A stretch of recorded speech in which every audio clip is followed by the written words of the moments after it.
अस्सलामुअलैकुम जी, क्या हाल चाल है बच्चों? खैरियत से आए हो? क्या आप लोग खैरियत से होंगे, आप भी और आपके घर वाले भी? अच्छा, इससे पहले जो मैंने आप लोगों को इकोनॉमिक्स का लेक्चर स्टार्ट करवाया था, उसमें मैंने आपको जो बेसिक्स करवाई थी वो आपको मैंने law of diminishing marginal utility के बारे में बताया था कि law of diminishing marginal utility in actual होता गया है। उसके अलावा कोई बेसिक टर्मिनोलॉजी थी इकोनॉमिक्स की जिसके बारे में मैंने आपको थोड़ा बताया था। उस क्वेश्चन को करवाने का मेरा बेसिकली मकसद ये था कि चूँकि इकोनॉमिक्स के अंदर जो है ना यूटिलिटी जो है वो बहुत यूज़ किया गया वर्ड, और इकोनॉमिक्स के अंदर जो यूटिलिटी है उसकी एक इंपॉर्टेंस है और उसकी जो टर्मिनोलॉजीज़ हैं वो तकरीबन आगे हर क्वेश्चन के अंदर यूज़ होती हैं, हर सेकंड क्वेश्चन के अंदर यूज़ होती हैं, क्योंकि हर हमारे जो बेसिक इंपॉर्टेंट क्वेश्चन है, हमारा बेसिकली जितने भी फार्मूलाज हैं, हमारे बेसिकली जितनी भी थ्योरीज हैं, हमारे प्रिंसिपल्स हैं, उन तमाम के ऊपर मोस्टली 99% के ऊपर law of diminishing return he apply होता है। तो इसलिए मैंने पहले आपको वो क्वेश्चन करवाया था जिसमें आपको थोड़ा क्रिएट मसला ना हो। सेकंड जो बेसिकली आज जो है, जो सेकंड मोस्ट इंपॉर्टेंट है, और आई थिंक बच्चों को इसमें थोड़ा बहुत मसला होता है,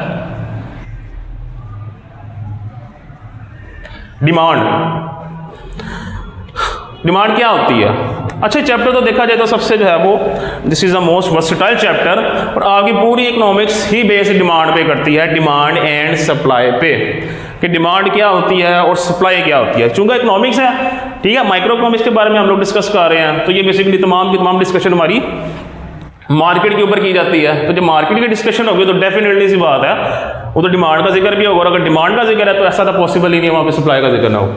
सो ये बहुत these are travel parallel to each other. लेकिन आज मैं बेसिक आपको, चूंकि डिमांड का टॉपिक भी हमारा एक छोटा टॉपिक नहीं है, इसके अंदर हमारे पास इलास्टिसिटी भी आ जाती है डिमांड की, इसमें हमारे पास लॉ ऑफ डिमांड भी आ जाता है, इसमें एक्सटेंशन एंड कॉन्ट्रैक्शन भी आ जाती है हमारे पास, इसमें राइज एंड फॉल भी आ जाता है हमारे पास। तो चूंकि इसमें काफ़ी ऑथेंटिसिटी है, काफ़ी लेंथी टॉपिक है, लेकिन मैं आपको इसमें बेसिक्स कुछ बता दूंगा कि किन बेसिक्स को ज़हन में रखते हुए आपने क्वेश्चंस को सॉल्व करना है। आपने लेट्स से आपने इसको डायग्राम अगर बनानी है किसी क्वेश्चन की, तो वो किस तरह बनानी है, आपने कौन से पॉइंट्स को ज़हन में रखते हुए डायग्राम बनानी है, ठीक है। सो डिमांड तो आपको पता है क्या होती है।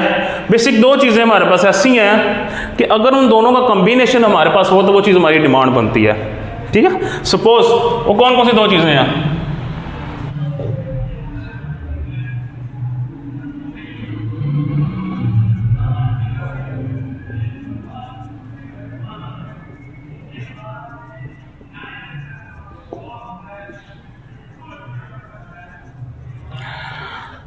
सबसे पहली चीज हमारे पास आती है purchasing power, and second one is desire to purchase, ठीक है। First one is purchasing power and second one is desire to purchase, ठीक है। अगर तो ये चीजें दोनों आपके पास हैं तब आप कह सकते हैं कि ये चीज हमारी डिमांड है। परचेजिंग पावर मतलब कुव्वत खरीद, अगर आपने किसी चीज को खरीदना है तो उसके पास आपके पास आई थिंक इतनी परचेजिंग पावर होनी चाहिए, आपके पास इतनी अमाउंट होनी चाहिए, इतना पैसा होना चाहिए कि आप उसको परचेज भी कर सकें, मतलब उसको खरीद सकें। और second one is desire to purchase, उस चीज़ को खरीदने की ख्वाहिश भी होनी चाहिए। फॉर एग्जाम्पल आप कहते हो, सपोज आप कहते हो आपके पास एक बहुत शानदार गाड़ी होनी चाहिए, ठीक है। अब यहाँ पे एक चीज़ है इन दोनों में से, अब इसमें हमारे पास डिजायर टू परचेज है हमारे पास, लेकिन हमारे पास अभी पैसे नहीं है उसको परचेज करने के, मतलब डिजायर टू परचेज है हमारे पास बट परचेजिंग पावर नहीं है, तो एक एलिमेंट मिस है, तो ये हमारी डिमांड नहीं होगी। और आप सेकेंड एग्जाम्पल में हम देखते हैं कि आप कहते हो कि आपने आईफोन लेना है, ठीक है, आपके पास फॉर एग्जाम्पल 50,000 है, आपके पास अब परचेजिंग पावर है आईफोन के लिए, लेकिन आप कहते हैं मैंने आईफोन नहीं लेना, मुझे पसंद ही नहीं है वो ब्रांड, मतलब there is purchasing power but there isn't any desire to purchase. Purchasing power तो है लेकिन आपकी डिजायर टू परचेज नहीं है, उसको खरीदने की आपकी ख्वाहिश ही नहीं है, तो हाउ इट इज पॉसिबल कि आप उसे परचेज करें? तो इस सूरत में डिमांड नहीं बनेगी। हाँ, आप कहते हो आपने आईफोन लेना है, आपके पास 50,000 मौजूद है, आपके पास परचेजिंग पावर भी है और आपकी डिजायर भी है परचेज करने की, सो ये दोनों चीजें मिलेंगी तब आपकी डिमांड क्रिएट होगी। क्लियर? डिमांड इन दो चीजों से मिलकर बनती है, वो तो खरीद और खरीदने की ख्वाहिश, ठीक है। इन दोनों में से एक भी एलिमेंट मिसिंग होगा तो that thing is not your demand. Demand तब बनेगी जब ये दोनों चीजें आपके पास मौजूद होंगी, ठीक है।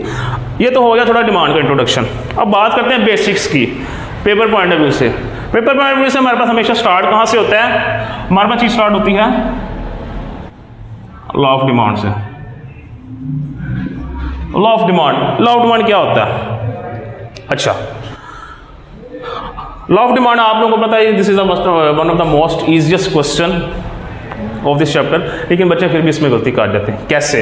In simple words law of demand की अगर बात करें तो वो ये कहता है हमारे पास, when price of a commodity increases, when price of a commodity increases its demand decreases, and when price of a commodity decreases its demand increases. यानी कि but other things remaining the same, बाकी हालात जूं के तूं रहे, बाकी हालात बदस्तूर रहे हैं। जब किसी चीज़ की कीमत में कमी होती है तो उसकी तलब में इजाफा हो जाता है, और जब किसी चीज़ की कीमत में इजाफा होता है उसकी तलब में कमी हो जाती है। ये हमारा लॉ ऑफ डिमांड होता है। अच्छा, इसके अंदर अगर बात करें बेसिक सी, तो दो चीज़ें हमारे पास आई हैं। फर्स्ट वन क्या है हमारे पास?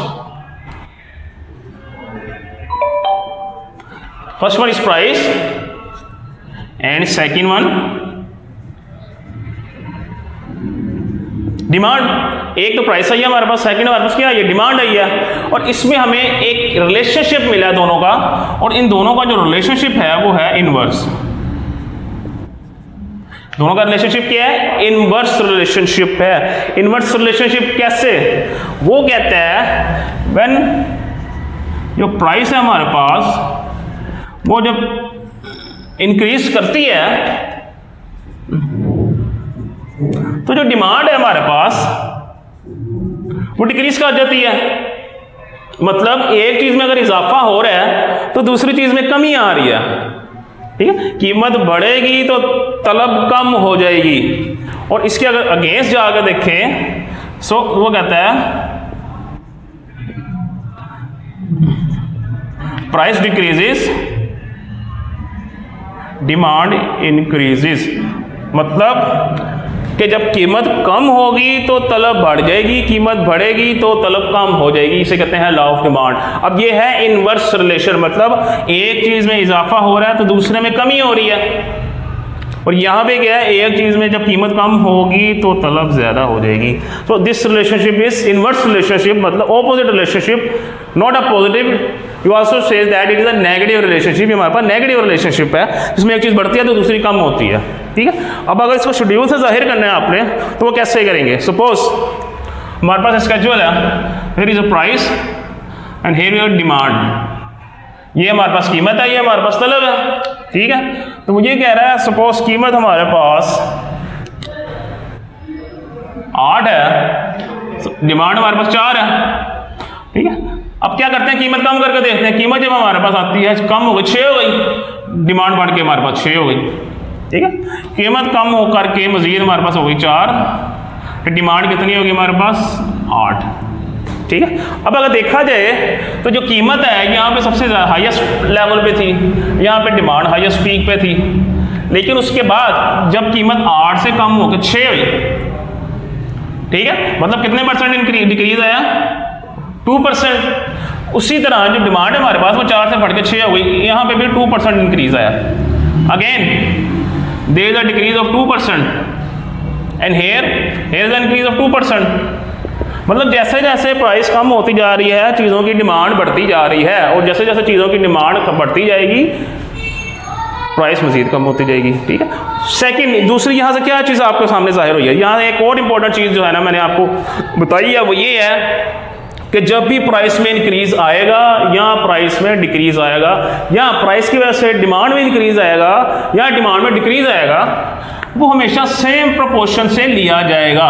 मतलब इसमें अगर 2% इंक्रीज और डिक्रीज आ रहा है तो डिमांड में भी उसी वजह से 2% इंक्रीज डिक्रीज आ रहा है, डिमांड में 3% या 4% नहीं आ रहा। ये नहीं करना कि प्राइस 2% बढ़ रही है तो डिमांड 3%, बाद में प्राइस 4% कर दी, डिमांड 6% कर दी। ऐसा हरगिज नहीं करना, ऐसे आपका क्वेश्चन गलत हो जाएगा, ऐसे आपकी डायग्राम भी गलत बनेगी। राइट, अब इसको अगर हम डायग्राम से जाहिर करें, ये हमारे पास इसका प्लॉट है। This is the point of origin 0, this is y, this is x। यहाँ पे हम लोग लेंगे प्राइस, यहाँ पे लेंगे डिमांड। ठीक है, तो प्राइस स्टार्ट फ्रॉम 4। ठीक है, 2, 4, 6, 8, 10। डिमांड भी हमारे पास इवन नंबर है, सो 2, 4, 6, 8, 10। ठीक है, इसको सिर्फ प्लॉट कर लेंगे। दोबारा बताता हूँ, यहाँ पे हमारी डिमांड आएगी, यहाँ पे हमारे पास प्राइस आएगी। सिंपल, मैंने आपको लास्ट टाइम भी क्वेश्चन में बात रही थी, दोबारा बताता हूँ, जितना डिफरेंस आपने स्केल से इस वैल्यू का रखना है उतना ही डिफरेंट टू बिटवीन 2 से 4 का होगा, उतना ही डिफरेंस 4 से 6 का होगा एंड सो ऑन। तमाम वैल्यू का उतना ही डिफरेंस रखना है और जितना डिफरेंस इनके दरमियान है उतना ही डिफरेंस इन वैल्यूज के दरमियान रखना है। अगर इन बातों को फॉलो करेंगे तभी आपकी डायग्राम ठीक बनेगी, वरना आपकी डायग्राम ठीक नहीं बनेगी। ठीक है, अब क्या करते हैं, इसको प्लॉट कर देते हैं। अब देखते हैं, जब कीमत हमारे पास 4 थी तो डिमांड कितनी थी 8, कीमत 4 है तो डिमांड हमारे पास कितनी आ गई 4, कीमत 4 पे डिमांड आ गई 8। ठीक है, और अब आगे कीमत बढ़ गई, हमारे पास कीमत कितनी हो गई 4 से 6 हो गई, डिमांड कम हो गई। अब कीमत 4 से 6 हो गई तो डिमांड कितनी आ गई 6, राइट। कीमत मजीद कितनी हो गई 8 हो गई, प्राइस 8 हो गई और डिमांड कितनी हो गई 4। ठीक है, तो ये जो हमारे पास ग्राफ है ये ऐसे आएगा। ठीक है, ये ग्राफ हमारे पास ऐसे आएगा, ये आपने ऐसे पॉइंट्स मिला देने इसको। ठीक है, ये ग्राफ आपका ऐसे आएगा और ये कंटिन्यूसली आपका सीधा निकल जाता है। दैट मीन्स क्या मतलब है, आपका जो ग्राफ है वो आपका क्या होगा, लेफ्ट टू राइट होगा। आपका डिमांड का ग्राफ लेफ्ट टू राइट होगा, डाउनवर्ड फॉल करेगा। तो दैट मीन्स ये आपका जो है वो कहां से होता है ग्राफ, ये होता है आपका, ये आपका फॉलो करता है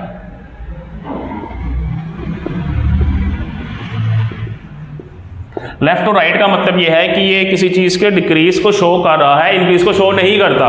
तो डाउनवर्ड फॉल कर रहा है लेफ्ट टू राइट, तो जब left to right downward fall करेगा दैट मीन किसी चीज के डिक्रीज को शो कर रहा है, किसी चीज के इंक्रीज को शो नहीं कर रहा। तो जब किसी डाउनवर्ड फॉल कर रहा है, किसी चीज के डिक्रीज को शो कर रहा है, तो दैट मीन्स एक चीज अगर बढ़ रही है तो दूसरी इसके अगेंस्ट कम हो रही है। ठीक है, ये सिंपल सा था लॉ ऑफ डिमांड। इसकी कुछ अजम्पशंस हैं वो आप लोगों को शायद पता है, जो मैंने आपको स्टार्टिंग में बताया था, other things remaining the same, बाकी हालात जो के तूरे, मतलब अदर कंडीशन नहीं बदलनी चाहिए। तो यहाँ पे अदर कंडीशन से मुराद अजम्पशंस है।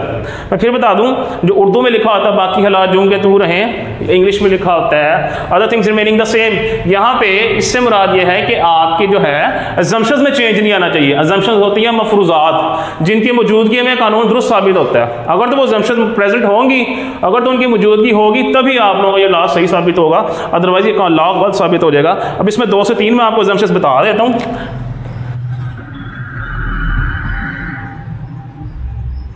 अजम्पशन में सबसे पहले इनकम डू नॉट चेंज, सार्फ की आमदन नहीं बदलनी चाहिए, price doesn't change,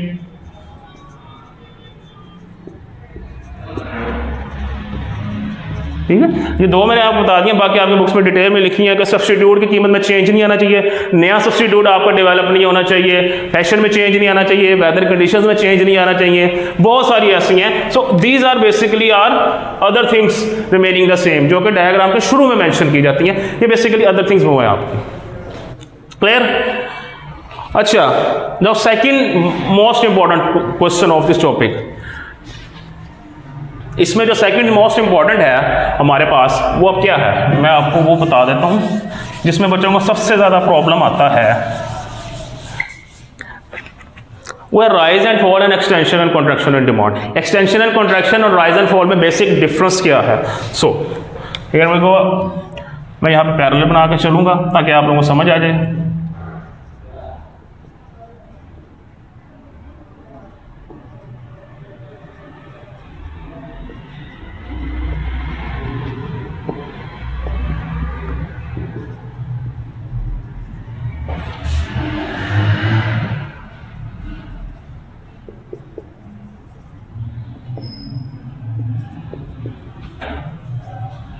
ji, extension and contraction और राइज एंड फॉल के अंदर बेसिक डिफरेंस क्या है, मतलब तलब का फैलना और सिकुड़ना, बढ़ना और गिरना। एक्सटेंशन एंड कॉन्ट्रैक्शन कहा जाता है फैलना और सिकुड़ना, राइज एंड फॉल बढ़ना और गिरना। इनमें बेसिक डिफरेंस क्या है और कहाँ पे जाके आता है। इनमें जो बेसिक डिफरेंस ये है वो सिंपल है, अगर तो डिमांड में चेंज आ रहा है प्राइस में चेंज की वजह से, वो आपका simple extension and contraction of demand कहलाएगा। दोबारा बता देता हूं, अगर तो तलब में तब्दीली आ रही है कीमत में तब्दीली की वजह से, तो उसका मतलब यह है तलब में फैलाओ और सुकड़ाओ।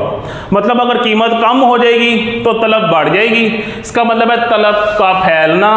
और अगर कीमत में इजाफा होगा, तलब में कमी आ जाएगी, तो इसका मतलब है तलब का सुकड़ना। ये पहली चीज। राइज एंड फॉल का मतलब यह है अदर थिंग्स, अगर प्राइस के अलावा अदर थिंग्स की वजह से या अदर कंडीशंस की वजह से आपकी डिमांड में चेंज आता है, आपकी तलब में तब्दीली आती है, तो वो राइज एंड फॉल कहलाएगी। और वो अदर थिंग्स कौन सी हैं? अजम्पशंस, जो मैंने पहले बता दी हैं, जो extension and contraction, change in demand,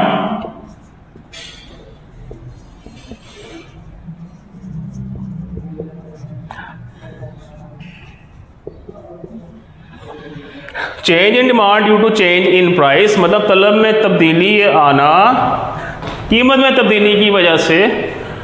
but यह है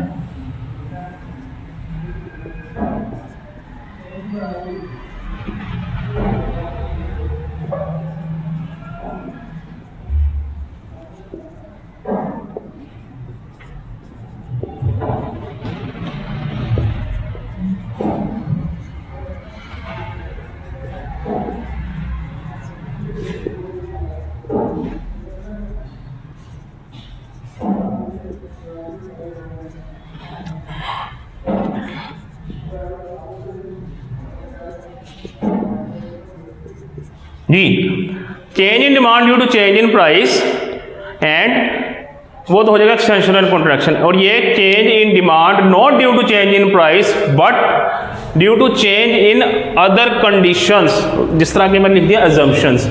फॉर एग्जांपल, अब एक पर्सन की इनकम चेंज हो गई है, फॉर एक पर्सन पहले 30,000 अर्न कर रहा था, 40,000 अर्न करने लग गया, ठीक है। पहले 30,000 कमा रहा था, 40,000 कमाने लग गया। तो डेफिनेट सी बात है, अगर वो 30,000 से 40,000 पे उसकी इनकम आ जाएगी, तो उसकी चीज़ों की परचेजिंग भी ज़्यादा हो जाएगी, उसकी चीज़ों के अगेंस्ट डिमांड भी ज़्यादा हो जाएगी। तो जब चीज़ों के अगेंस्ट डिमांड ज़्यादा हो जाएगी, तो डेफिनेटली बात है, तो वो चीज़ों की परचेजिंग ज़्यादा कर देगा। अब यहाँ पे देखा जाए, उसने चीज़ों की परचेजिंग ज़्यादा कर दी है, डिमांड ज़्यादा कर दी है, लेकिन उसकी चीज़ों की प्राइस चेंज नहीं हुई, चीज़ों की प्राइस वहीं पर है, चीज़ों की प्राइस हमारे पास स्टेबल है। लेकिन due to change in income his demand for the products increases, ठीक है। अब ये आगे इधर कंडीशन मैंने अजम्पशन में बताया था, इनकम डजंट चेंज, आमदन तब्दील ना हो, लेकिन यहाँ पे आमदन तब्दील हो गई है, अजम्पशन में चेंज आ गया, उस वजह से क्या होगा, आपकी डिमांड ज़्यादा हो जाएगी, तो वो हमारे पास क्या कहलाएगी, rise and fall in demand, ठीक है। सो ये एक्सटेंशन एंड कॉन्ट्रैक्शन है और ये राइज एंड फॉल है, ठीक है। दो कंडीशन आती हैं राइज एंड फॉल के अंदर, कि अगर तो आप लोगों की जो है ना वो प्रोडक्ट की प्राइस में चेंज नहीं आया, अदर कंडीशन में चेंज आ गया, उससे जो है आपका जो है ना वो राइज कहलाएगा। उससे अगर आपकी डिमांड बढ़ जाती है तो वो राइज इन डिमांड कहलाएगा। लेकिन अगर चीज़ों की प्राइसेस इंक्रीज हो गई हैं, चीज़ों की प्राइस इंक्रीज हो गई है, लेकिन चीज़ों की डिमांड नहीं बढ़ी, आपकी डिमांड कम नहीं हुई। अगर बेसिक देखा जाए तो कीमत बढ़ती है तो चीज़ों की डिमांड कम हो जाती है, कीमत जब बढ़ती है तो चीज़ों की डिमांड कम हो जाती है, लेकिन यहाँ पे कीमत बढ़ गई लेकिन डिमांड उतनी ही है, तो ये भी आपका राइज इन डिमांड कहलाएगा, इससे भी तलब का बढ़ना कहलाएगा। सेकंड और द लास्ट इंपॉर्टेंट चीज़ मैं आपको बता दूं वो ये है कि इस क्वेश्चन के अंदर लेट्स से आपका ये ग्राफ है एक, ठीक है, ये हमारे पास है डिमांड, जैसे 2 4 2 4, this is price and this is demand, ठीक है। अब एक बात को आपने यहाँ पे अच्छी तरीके से ध्यान रखना है, तो यहाँ पे आपके पास दो ग्राफ आएंगे, एक ये ग्राफ आएगा, एक डॉटेड ग्राफ लगाना है। तो जो डॉटेड आपने ग्राफ लगाना है, ये डॉटेड लाइन जो लगानी है आपने, ये आपको शो करेगी चेंज इन डिमांड को, और ये हमारे पास होगी एग्जिस्टिंग डिमांड, ठीक है। ये लाइन शो करेगी एग्जिस्टिंग डिमांड को, और जब डिमांड चेंज हो जाएगी तो आपकी ये डॉटेड लाइन से उसको शो करना है, ठीक है। आई होप आपको क्लियर हो गया होगा। Wish you best of luck for exams. Thank you so much.